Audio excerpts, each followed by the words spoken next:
Buongiorno, we are looking at how to pronounce and what is the meaning of this word from Italian. This word simply means from Milan, the city in the north of Italy.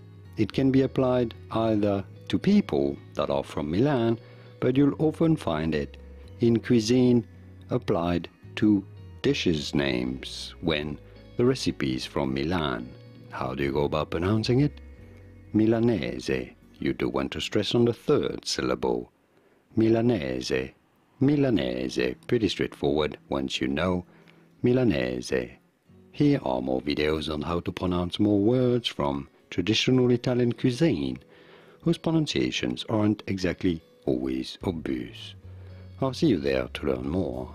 Arrivederci. Ciao ciao.